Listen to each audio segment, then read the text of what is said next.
인사할 시간도 많습니다. 여러분의 시간을 낭비해드릴 느리지만 쿨한 과학. 랩미팅입니다. 아이고 죄송합니다. 감사합니다, 교수님. 야, 네. 반갑습니다. 네, 노엔즈로 갑니다. 한번 시작해 보도록 할게요. 네. 오늘의 주제, 컴퓨터를 뜯어서 한번 보신 적이 있으신 분? 저는 자주 봅니다. 바로 컴퓨터의 뇌라고도 얘기하죠. 오늘의 주제 바로 CPU입니다. 네, 네. 하지만 CPU긴 한데 CPU를 너무 깊게 들어가면 교수님께 알려드릴 수 있는 게 별로 없어. 왜냐면 너무 복잡해. 뭔가 그래서 딥하구만. 오늘은 이 CPU를 중심으로 얘기를 하면서 결국엔 컴퓨터가 왜 이렇게 형성되는가라는 것들을 좀 스토리로 풀어가도록 하겠습니다. 예. 간단하게. 일단은 컴퓨터, 옛날에 컴퓨터 어떻게 생겼는지 아십니까? 제가 알고 그 컴퓨터의 ER이 티처, 뭐 사람의 ER을 붙이잖아요. 보통. 네, 엔지니어도 그렇게 그렇고. 시작한 걸로 제가 알고 있거든요. 맞습니다. 원래는 컴퓨터는 사람이었어요. 직업이었죠, 직업. 그래서 수학을 계속 계산하시는 분을 컴퓨터라고 했어요. 이분들을 다룬 정말 유명한 영화가 있습니다. 제가 정말 좋아하는 영화인데 근데 바로 히든 피겨스라는 영화가 혹시라도 안 보신 분들이 계시면 꼭 보셨으면 좋겠어요. 이 정말 영화는 명작이죠. 명작이에요. 예. 저 보려고요. 자, 이러다가 네. 사실은 이제 어떻게 보면 이제 컴퓨터의 시대로 넘어간 거 아니겠습니까? 실제 우리가 쓰는 컴퓨터의 시대. 예. 대표적인 컴퓨터가 있죠. 그렇죠. 자, 바로 엄청난 손들. 1946년에 예. 애니악이라는 컴퓨터죠. 예. 네. 보세요. 어마어마하죠. 어마어마한데요? 네. 자, 이게 이제 미국 펜실베니아 대학에서 이제 프레스퍼 에거트랑 그리고 존 모클리라는 분이 이제 제작을 했고요. 3년에 걸쳐서 만들었어요. 저기 지금 25m예요. 길이만. 폭은 1m고 높이는 2.5m. 그래서 총 중량은 30톤이에요. 30톤. 30톤이요? 네, 30톤이고 저게 이제 저희가 요즘 말하는 이제 네. 프로그래밍이 가능한 최초의 컴퓨터로 불리는 컴퓨터입니다. 근데 사실은 얘기들이 많아요. 어떤 게 최초의 컴퓨터냐라는 얘기들에서 논란이 많아서 사실은 이제 대중들한테는 이제 최초의 컴퓨터로 알려져 있는데 네. 그 앞서서 비슷한 원리의 컴퓨터들이 좀 있긴 했습니다. 근데 이 당시에 이 애니악에는 네. 문제가 하나 있었어요. 네, 문제가 뭐였냐면 우리가 이제 컴퓨터를 쓰기 위해서 프로그램들이 존재하지 않습니까? 지금은 예. 뭐 예를 들어서 뭐 한글, 워드, 예. 파워포인트 네. 뭐 이런 네. 것들이 있지 않습니까? 프로그램들을 예. 코딩을 통해서 프로그램을 만들어서 그걸 우리가 네. 쓴단 말이에요. 네. 불러와서. 근데 이제 애니악은 연산 처리는 가능한데 이런 프로그램을 따로 갖고 있지 않았어요. 소프트웨어를. 그래서 이제 계산을 하기 위해서 변수를 넣어야 되지 않습니까? 네. 그 변수를 어떻게 넣었느냐? 어쨌든 전기니까 전선을 빼서 변수를 맞춰서 이렇게 꼽았어요. 네. 그러니까 이게 일일이. 물리적. 네, 물리적으로. 물리적 소프트웨어. 자, 그래서 다 사실은 네. 이런 쓰기 어려운 불필요한 작업들이 많은 이런 컴퓨터는 사실 개인용 컴퓨터로 쓸 수가 없잖아요. 그렇죠. 네, 그래서 어떻게 컴퓨터를 만들어야 되는가라는 예. 거에 대해서 어떻게 보면 이제 최초로 이거를 정립을 해주신 분이 계십니다. 바로 이분입니다. 폰 노이만. 폰 노이만. 레전드. 네, 거의 이제 컴퓨터의 예. 아버지격이 되는. 자, 이제 폰 노이만이 원했던 건 그거였어요. 지금 애니악에서 부족한 것이 무엇인가? 아까도 잠깐 말씀드렸지만 바로 코딩이에요. 코딩. 코딩. 그러니까 소프트웨어가 따로 저장이 되어 있어서 거기에 이제 변수도 있고 무엇을 계산할 것인가 이런 예. 것들이 있으면 그거를 그 전기 신호로 받아서 그 컴퓨터는 계산만 하면 된다라는 거죠. 말 그대로 지금의 CPU는. 그래서 이제 계산하는 CPU와 그 정보를 전달하는 소프트웨어들, 그 소프트웨어를 갖고 있는 어떤 하드웨어들 이런 것들의 구성들을 처음에 체계를 잡아주신 분이 바로 폰 노이만이라고 얘기할 수 있겠습니다. 그러면 사실은 전기적인 스위치로 컴퓨터를 어떻게 만드느냐, 예를 들어서 덧셈은 어떻게 할 것이며 뺄셈은 어떻게 할 것이며 곱셈 나눗셈 사칙 연산을 도대체 어떻게 할 수 있겠느냐, 그리고 논리적으로 엄마가 좋아 아빠가 좋아 이런 것들을 어떻게 이해할 수 있겠느냐. 컴퓨터는 엄마가 좋은지 아빠가 좋은지 어떻게 알아요? 모르잖아요. 그러네요. 엄마 아빠의 이름이 무엇인가 정도는 저장된 데이터에서 볼 수 있죠. 예. 이 정도로 예. 바꿔보도록 하겠습니다. 네. 이런 것들을 어떻게 처리를 하는가, 예. 이런 것들을 알아야 되는데 결국에는 이제 논리란 말이죠. 논리 구조를 어떻게 이 전기적 스위칭으로 표현할 것인가, 예. 그리고 계산을 할 것인가, 요거를 알아가는 게 바로 CPU를 아는 과정이라고 그렇습니다. 봅니다. 그래서 네. 논리적인 결론을 도달하는 것. 논리가 무엇인가, 예. 이런 것들에 대해서 잠깐 얘기를 해보면 이런 생각을 해볼 수 있는 거예요. 두 사람이 들어갔어요. 네. 두 사람이 들어갔는데 나는 그 문을 열고 들어간 두 사람이 누군지 몰라요. 근데 그거를 안에 있던 사람이 보고 전구를 킬 수 있는 거야. 그렇게 했을 때 네. 우리는 이제 전구의 상태를 보고 판단할 수 있는 거잖아요. 전구는 뭐예요? 켜지고 꺼지고 밖에 없죠. 예. 네, 그렇죠. 컴퓨터는 저 역할을 하는 겁니다. 키고 끄는 그렇죠. 역할. 예를 들면 그런 거죠. 이제 약속을 하는 거예요. 여자가 2명이 들어갔다 할 예. 때만 키는 거예요. 아, 그러면 남자 여자 들어가면 안 켜지고.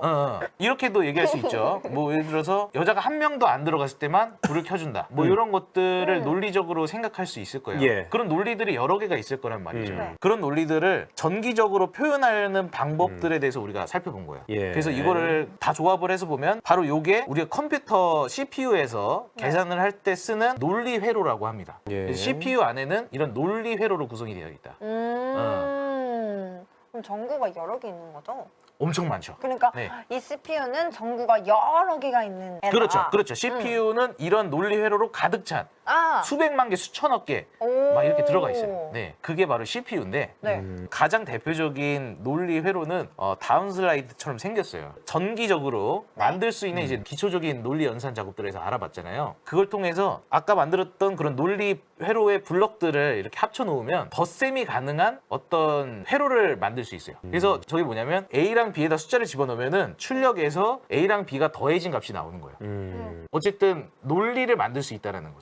전기 스위치를 이용을 해서. 그래서 어찌됐든 전기 스위치로 인해서 네. 이 친구가 계산을 할 수 있다. 그렇죠. 네. 네네. 전기 스위치를 통해서 계산을 할 수 있다. 요게 이제 CPU의 기본적인 그 내부의 하나의 형태라고 보시면 돼요. 근데 요게 아까 말씀드렸듯이 실제 전기 회로잖아요. 네. 그래서 CPU를 결국에는 우리가 계산을 한두 개만 하는 게 아니지 않습니까? 그렇죠. 우리가 인간이 할 수 있는 것보다 더 빠르게 더 훨씬 많은 것들을 해야 되잖아요. 바로 이게 CPU입니다. 이야. 와, 어쩜 좋아. 깔끔하네요. 그래서 전기 회로를 만들어야 예. 되니까 계산을 하기 위해서. 와, 진짜 어쩜 좋아. 네. 저거는 무슨 사람의 아. 손으로 CPU를 만들면 저렇게 될 수 있습니다. 어, 저렇게 안 되니까 이제 크게 만들어서 애니악이 됐겠죠. 그렇죠. 저러면 누가 쓰겠습니까? 그죠? 근데 CPU는 그냥 쬐끄만한 엄청 조그맣죠. 네. 그렇게 만들어주신 분들이 또 나옵니다. 누굴까요? 1958년에 어. 잭 킬비라는 정말 유명한 이 반도체 회사 중에 하나죠. 바로 텍사스 인스트루먼트사에서 직원이었어요. 예. 근데 이분이 어떤 것을 했느냐? 그 당시에는 이 58년도만 해도 한창 이제 반도체 트랜지스터라는 아까 진공관은 엄청 큰 전기 스위치거든요. 근데 네. 트랜지스터는 엄청 조그매요. 음. 그래서 그런 걸 만들 수 있는 반도체 기술이 발전을 했는데 네. 이 잭킬비라는 분이 어떤 걸 생각했냐면 어쨌든 반도체 공정으로 머리카락보다 작은 그 전기 스위치를 만들 수 있다면 뭐 그 안에 뭐 우리가 논리 회로에 들어가는 전선이나 아니면 뭐 저항이나 아니면 뭐 다이오드 캐패시터 뭐 이런 부품들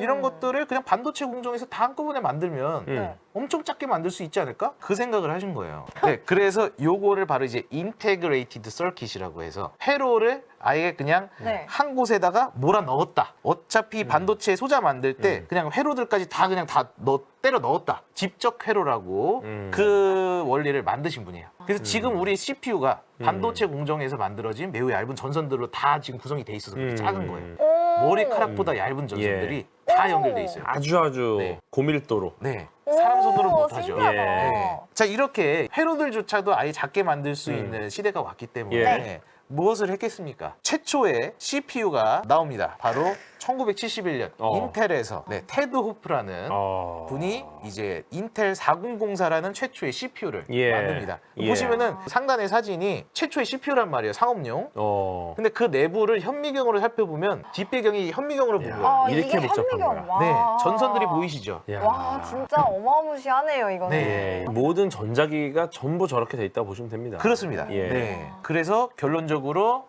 이게 바로 우리가 익숙하게 보고 있는 현대 컴퓨터, 계산을 하는 CPU 칩이 되겠죠. 자, 그래서 이제 CPU가 어떻게 탄생했는가 네. 이 정도는 좀 이해가 되셨죠? 네. 그럼 이제 안에를 조금씩 좀 살펴보면 좋을 것 같잖아요. 우리 네. 컴퓨터가 대충 간단하게 이렇게 생겼어요. 보시면 사실 CPU만 있어서는 컴퓨터를 쓸 수가 없어요. 왜 그래야 되는 것인가? 아까도 살짝 말씀드리긴 했는데 예. CPU 자체가 주요로 하는 역할은 좀 간단하게 적어놓은 거예요. 대표적으로 이제 컨트롤 유닛이랑 ALU라 그래서 이제 로직 그 유닛이 있어요. 요거는 이제 로직 유닛은 말 그대로 이제 계산이나 연산을 하는 거예요. 우리가 입력을 해서 출력을 받기 위한 계산을 하는 게 로직 예. 유닛이고 컨트롤 유닛은 정보들을 이제 순차적으로 처리하기 위해서 예. 그 명령어를 넣어주는 거죠. 로직에다가. 네, 그런 역할을 하는 게 이제 CPU의 주요 역할인데 예. 생각해보면 이것만으로 할 수 있는 게 없어. 이것만 하면 사실은 애니악이랑 다를 게 없는 거야. 왜 그런가? 기억이 CPU는 나잖아. 기억을 하는 역할은 아니잖아요. 주요 역할이. 그래서 결국엔 CPU가 계산을 하기 위해서 정보를 줘야 된단 말이에요. 무엇을 계산할지에 대한 얘기도 해줘야 되고. 예. 그래서 이 정보를 기억하는 역할, 그걸 이제 우리가 메모리라고 얘기합니다. 대표적인 메모리가 바로 램이죠. 우리가 이제 컴퓨터는 말 그대로 데이터 자체가 0과 1로 이루어져 있잖아요. 그럼 0이냐 1이냐를 기억하는 장치를 만들어야 된다는 얘기예요. 그래서 어떻게 만들어야 되느냐? 간단하게 이때 이제 거의 이제 최초로 나왔던 게 바로 이런 형태입니다. 그러니까 하나의 비트 0이냐 1이냐 요거를 기억하기 위해서 회로를 만들었어요. 얘는 계속 무한하게 1이라는 전압이 빠지지 않게 그치. 계속 루프를 돌려놓는 거예요. 언제든 다시 와도 얘는 계속 1이라는 상태를 유지하고 있는 거야. 특수 잉크가 있어요. 네. 이게 일반적인 빛에서는 글씨가 안 보입니다. 근데 블랙라이트를 대면은 나오는 게 있거든요. 네. 그러면은 블랙라이트를 켜면 그때 글씨가 보여. 근데 블랙라이트를 끄면 다시 정보가 사라져. 그러면 우리가 이 글씨라는 정보를 보기 위해서는 계속 블랙라이트를 켜는 행위를 해야 돼. 계속해서 무언가 수고를 해야 되는데 사람이 그 수고를 못하니까 이 회로를 구성을 해가지고 얘가 스스로 그 블랙라이트를 켜는 행위를 계속 반복하게 만드는 겁니다. 초창기에는 이렇게 회로적으로 만들어서 기억을 하는 장치를 만들었어요. 하나의 숫자를 기억하기 위해서. 그래서 요게 이제 이게 램의 시작이었고요. 램이라는 구조가 실제로 이렇게 돼 있다. 요게 이제 64개가 있다. 이 회로가 64개가 있다. 그러면 네. 우리는 64개의 숫자를 기억할 수 있는 장치를 만든 거예요. 지금은 뭐 예를 들어서 사진 하나만 봐도 1KB 이 정도 되잖아요. 예. 네. 그 용량이. 네. 그 1KB면은 거의 8,000개의 숫자란 말이에요. 8,000개의 숫자들로 사진을 만든 거예요. 그 디지털 숫자들로. 네. 그러면은 메모리가 그러면은 8,000개 숫자를 기억할 수 있는 메모리가 있어야 우리가 사진 하나를 볼 수 있는 거예요. 근데 더 되지 않나요? 물론 더 되죠. 더 네. 되면 더 많이 필요하죠. 그러면은 이제 결국에는 회로가 엄청 커지는 거야. 또 그래서 이걸 어떻게 줄일 수 없을까 해서 나온 게 이제 요즘 쓰고 있는 바로 D램이라는 구조입니다. 숫자 하나를 기억하기 위해서 회로를 만들었던 때보다 훨씬 작은 부품으로 숫자 하나를 기억할 수 있게 만들었다. 이 정도만 이해하시면 돼요. D램을 통해서 우리가 더 많은 기억들을 할 수 있게 됐다. 근데 마냥 좋기만 하면 네. 그냥 이걸로만 계속 쓰면 될 텐데 문제가 있어. 문제가 또 있어. 문제점이 있어요. 속도가 느려. 기억을 꺼내는데 좀 방해를 해. 그래서 결국엔 둘 다 씁니다. 그래서 지금 컴퓨터는 어떻게 예. 돼 있느냐. 작게 기억하지만 빠른 램은 지금 실제로 CPU 안에 들어가 있습니다. CPU 안에 캐시 메모리라는 이름으로 들어가 있고요. 이거는 이제 많은 것을 기억하는 D램에서 예. 지금 당장 계산할 거를 뽑아다가 음. 예, CPU 안에 있는 이 캐시 메모리에다 넣어놓는 거죠. 그럼 바로바로 계산할 수 있게. 근데 이 메모리만 가지고서는 또 컴퓨터를 못 만들어요. 그렇죠. 우리가 항상 또 많이 쓰는 게 있잖아요. 하드 디스크. 그 요즘에 SSD도 많이 사잖아요. 네네네. 네. 그게 왜 있을까? 이제 기억도 할 수 있는데 왜 있을까? 그렇죠. 또 다른 일. 지금 쪽지에다가 제가 계산시켜 드리는 거를 적으시면은 네. 돌아갈 수 있죠. 네. 근데 그 쪽지가 그냥 A4 용지 반장이야. 아 너무 작구나. 너무 작아요. 그리고 그럼 이게 많은 게 필요해. 계속 블랙라이트 비춰야 되잖아. 그렇죠. 그럼 뭔가 어딘가 잘 정리해서 내가 오래도록 뭔가 좀 해야 될 필요가 있지 않습니까? 그래서 이제 좀 저장 장치가 맞습니다. 필요하죠. 그러니까 램이라는 메모리의 가장 큰 문제는 요거예요. 코드를 뽑으면 모든 기억이 사라져요. 그렇죠. 오 그건 엄청. 네, 그래서 그냥 영구적으로 그냥 평생 그냥 기억하고 있는 애가 필요한 거예요. 하드디스크가 예. 그 역할을 하는 겁니다. 그러면 그런 생각이 들잖아요. 아니 그럴 거면 램이 뭐터로 필요하지? 그냥 정보를 영구적으로 기억하는 하드디스크만 있으면 되는 거 아닌가? 지금 당장 알고 있는 건 빨리빨리 나오잖아요. 네.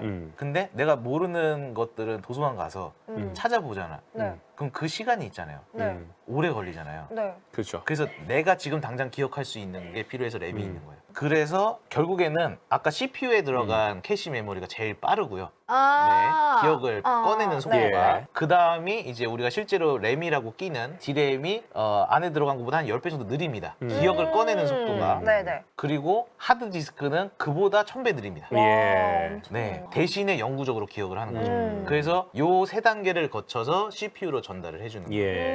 네. 그래서 우리가 컴퓨터를 쓸 때 지금도 이제 교수님들께서 유튜브 창을 띄워놓으셨지 않겠습니까? 네. 그리고 뭐 그 와중에 이제 뭐 쇼핑을 하고 싶어서 갑자기 G마켓이나 이런 걸 열어놓으셨을 수도 있고요. 예. 그 열어놓은 상태는 지금 램이 기억하고 있는 거예요. 아. 하드디스크에서 꺼내서 그 창을 닫는 순간 그거는 이제 하드디스크에 그냥 남아있는 거죠. 램이 그렇죠. 이제 더 이상 기억할 필요가 없습니다. 램은 지금 당장 켜져 있는 창들만 기억하고 있는 거예요. 예. 이런 식으로 크게 3단계로 나눠서 처리가 되고 있습니다. 실제 컴퓨터에서. 그래서 그런 일련의 과정들을 좀 예. 축약해서 보면 말 그대로 CPU가 하는 결국의 역할은 기억을 꺼내와서 계산해서 다시 기억을 메모리에다 저장하는 이게 이제 한 사이클인 거예요. 하나의 사이클. 요걸 뭐라 그러냐? 요걸 바로 클럭이라 그래요. 클락. 시계. 아, 오버클럭. 오버클럭 얘기하죠. 네, 예. 오버클럭. 오버클럭이 뭐겠어요? 아, 오버클럭이 속도예요? 그렇죠. 그 한 사이클, 아까 그 한 사이클을 하는 횟수를 초당 몇 번 할 수 있느냐. 그거를 이제 2점 몇 기가헤르츠다 그러면 20억 번 할 수 있는 건데 1초당. 오버클럭은 뭐겠어? 20 몇 번 할 수 있는 걸 30 몇 번 할 수 있게 만드는 게 오버클럭이에요. 근데 오버클럭 하면 예. 오래 못 쓴다는 맞아요. 그런 얘기가 있는데. 오버클럭킹이 한때 유행이었던 적이 있죠. 맞아요. 예. 네. 이게 그러니까 IQ가 100인 애가 있어요. 네. 얘가 뭐 한계가 있을 거 아닙니까? 네. 근데 얘를 두드려 패갖고 더 많은 걸 시키는 거야. 더 빨리 하라고 하고. 두드려 패면은 순간적으로 애가 IQ 150처럼 행동할 수 있어요. 네. 근데 계속 그러다 보면 애가 못 버텨요. 맞아요. 걔도 연구원님. 그동안은 CPU를 개발하는 사람들이 이 클럭 수를 높이는 데만 혈안이 됐어요. 왜냐면 빨리 연산할수록 좋은 최신 제품이니까. 그런데 열이 너무 심한 거야. 그러니까. 발열이 심하면 어떻게 했어요? 결국엔 고장나잖아요. 그쵸. 그렇기 때문에 이제 클럭 수를 더 이상 늘릴 수 없게 됩니다. 그러면 이제 더 이상 CPU는 발전할 수 없겠다라는 생각이 들잖아요. 그렇게 생각하고 있었는데 어떤 사람이 이런 얘기를 합니다. 심장이 꼭 하나일 필요 있어? 그렇죠. 그렇죠. 네. 예. 난 두 개의 심장을 갖고 있는 걸? 그렇죠. 네. 그러니까 IQ 100인에 150으로 막 때리지 말고 응. IQ 100인에 한 명 더 데리고 와서 밥을 주는 겁니다. 그렇죠. 둘이 계산해라 나눠서. 이게 바로 그쵸. 듀얼 코어. 듀얼 코어. 듀얼 코어. 그러면 이제 계산을 병렬적으로 처리할 수 있는 거예요. 그러면 근데 2배, 4배로 할 수 있는 저렇게 거예요. 이렇게 네. 심장을 많이 놔두면 문제가 없나요?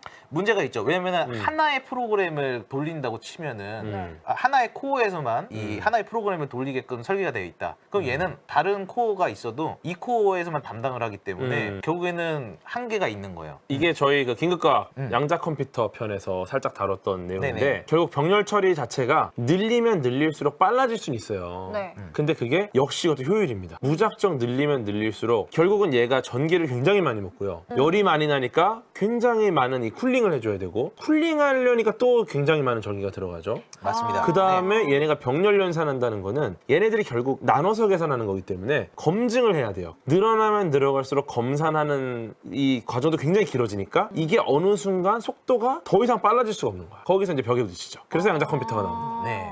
그래서 지금 우리가 이제 CPU로 시작을 해서 예. 또 역사를 CPU 까지. 한번 쫙 훑어서 우리 네. 집에 있는 컴퓨터에 대해서 어. 쭉 훑어보는 시간을 가졌어요. 결국에는 우리가 쓰고 있는 컴퓨터가 그래서 이렇게 이루어져 있다. 네, 간단하게 끝내겠습니다. 좋습니다. 집에 가서 한번 뜯어서 다시 한번 보시면 새롭게 보이시는 것들이 있으실 거라고 생각이 예. 듭니다. 감사합니다. 좋습니다. 인사 시간도 많습니다. 여러분의 시간을 낭비해드릴 느리지만 쿨한 과학. 랩미팅이었습니다. 교수님들 감사합니다. 감사합니다, 교수님. 다음 주에 만나요. 다음 주 봬요. 화요일에도 뵙겠습니다. 사랑합니다, 교수님.